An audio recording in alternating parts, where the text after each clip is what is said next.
Releasing in summer of 2012, Alex Hirsch's debut series, Gravity Falls, remains one of the most influential and important series of modern age of cartoons. Hirsch would graduate from Cal Arts and immediately began working as a storyboard artist on the marvelous misadventures of Flapjack for Cartoon Network. Down the line, while also working with Pendleton Ward and J.Q. Quintel, Hirsch would go ahead and pitch the idea of Gravity Falls to Disney. Disney immediately greenlit the series, despite Hirsch continuing to work on the other Disney anime series, Fishhooks. Promos were released throughout the entirety of the summer of 2012, including the first episode at 10 p.m. for some reason on a Thursday night, I think. I don't know. The point is, though, is the fact that immediately there was so much speculation around this series and so much love and admiration for it. Immediately upon the conclusion of the first few episodes, the series was renowned for its comedy and mystery and setting the stage for long-running shows focused on plot and characters, as to opposed to more episodic and cartoonish over-the-top violence that is such cartoons in the day, such as Flapjack, Fishhooks, Dexter's Lab, and more. It's because of these elements that Gravity Falls alum have now gone ahead and worked from the show into other forms of animated content, including Hirsch himself for Disney. It's because of this you can see the Gravity Falls influence on a variety of different productions, ranging from features and even other side projects on Disney or even Cartoon Network and Nickelodeon. But why is this? And how did this really come to be? Well, in order to go on ahead and judge that, we need to kind of look at how the show is tailored more towards the production side of things, and also the continuing legacy and the influence of an online fandom in the 21st century of cartoons. The most notable thing about Gravity Falls is the story and mystery aspect. Typically, cartoon sitcoms at the time used an episodic nature to set up comedic moments with little concern for continuity. This mostly was due to help networks in terms of reruns and merchandising as well, so that anyone can jump into the series at any given point in time. However, Hirsch pitched Gravity Falls to be more serialized, meaning each episode fed into one another and built upon the previous. While a few shows have done this before, mostly in realms of Avatar, Samurai Jack, and a couple other animated cartoon superhero shows like Justice League from 2002, Gravity Falls was the first to really do so at the time of the rise of the internet fandom, and which really went ahead and benefited the series as a whole. This also really helped in with the mystery aspect as well. Each episode followed one of the town of Gravity Falls' long-standing mysteries, monsters, and other things of the paranormal that interacted with the overall town. Because of this, world building and lore became as a set standard for the overall series. And from that standard arose a lot more intrigue into the world created by Hirsch and his team. Additionally, in each episode, there's individual ciphers and clues to the larger mystery at whole, that being Bill's cipher and even the origins of the journals, 3 individual books written by someone who I will get to later. It's through all these aspects that, honestly, Gravity Falls' online culture went ahead and exploded the series to newfound heights never before seen in a show like this. Fan theories are always a popular thing among groups of, raging fans. Some small theories to overarching ones that can change the course of an overall show.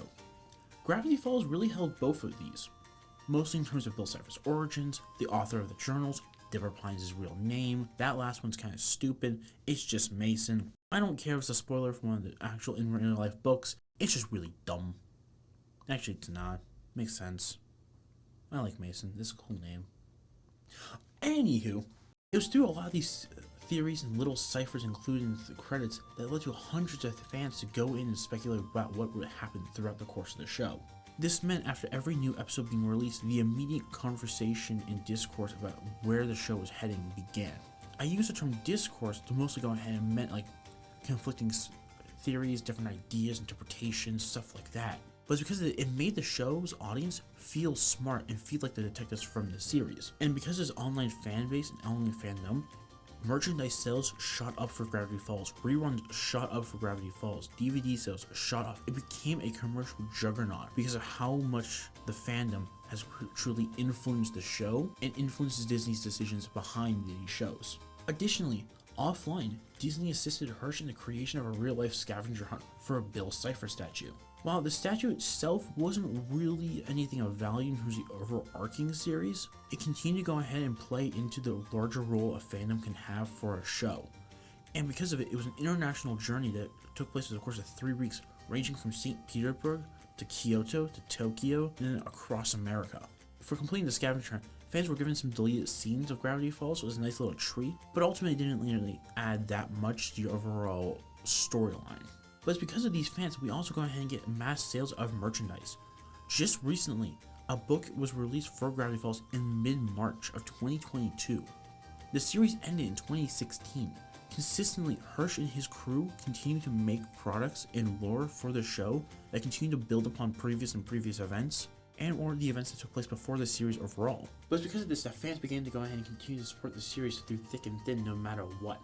And even then, most of the stuff comes down to books, which, not everyone reads, but it does add to a serious thing that not many people consider in animated cartoons like this. That is the quality of the writing. The writing of Gravity Falls continues to be a massive influence on today's cartoons and animated features. Hirsch's writing style can only be described as a combination of insane wit and adult humor, while also maintaining a strong sense of heart and emotion. The jokes of Alex Hirsch play a lot with wordplay and delivery from the characters in these over-the-top situations. For example, in one episode, Irrational Treasure, Dipper and Mabel break into the Museum of History to uncover a clue of the town's origins. While it's set up to be an over-dramatic mystery break-in heist thing, the immediate next shot is just the two of them being welcomed in as registered guests and getting stickers and balloons. Juxtaposition is nothing really new with animated humor, but it's the delivery from Jason Ritter that really sells the joke. Same thing with a lot of Hirsch's own voice acting with Bill Cipher and Stanley Pines. Even then, voice actors like J.K. Simmons coming on the show to voice the author of the journals, Ford. By the way, a little side note, the fan theory I mentioned earlier was just like, hey, Stan had a brother was the author. They thought that was Stanley, actually plot twisted, that was Stan Ford. Yeah, it's a whole thing. You just need to watch the show. The show's fantastic. Please watch the show. But regardless, the fact that straight-laced voice actors like J.K. Simmons can go ahead and deliver such comedic tone and timing with the character of Ford, who's meant to be overtly serious and overtly cynical, and still sell really solid jokes with just the juxtaposition of this old guy is a fan of D&D, is just frankly hilarious to me, and it's really engaging to see how well these jokes and these deliveries from these voice actors really just sell everything. Christian Shaw's voice from Mabel is just so over the top, overtly caring, overtly prepubescent teenager, everything is sparkling rainbows, and then you snap to her bad side and it's just as funny. Even just, this one clip here. Sure, it's in the past. Onward,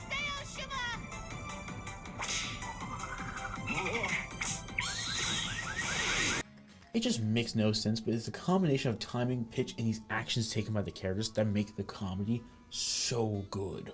Furthermore, the writing of the characters also works really well in serious and emotional moments as well. A major theme of the show is family, either found or by blood. And while the strongest bonds come from the Pine families, specifically Stan, Dipper, and Mabel, there are found family elements with characters such as Wendy, Seuss, Philippa McGovern, weird name I know, and even the other members of the town like Sheriff Blubbs and Deputy Doyle. And to those who don't know, the idea of found family is just a basic gist of a bunch of main characters coming together and using familiar titles and roles to go on ahead and just establish a sense of connection. It's heartwarming and very sweet, and while sometimes it can be overplayed in the family drama aspect, nonetheless, Gravity Falls seems to pull off really well, with mostly it centralizing on the Blood family.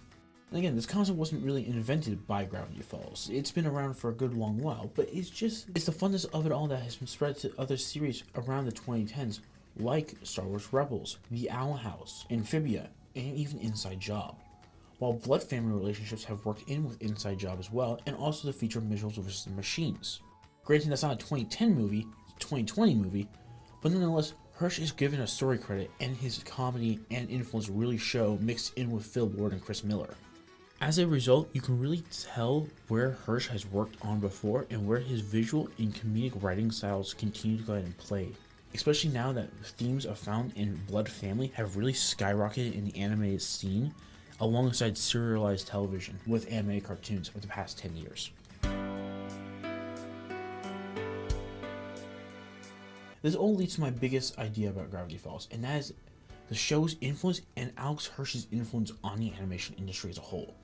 Hirsch has established himself as a creative juggernaut with Gravity Falls and later Owl House and executive producing Inside Job.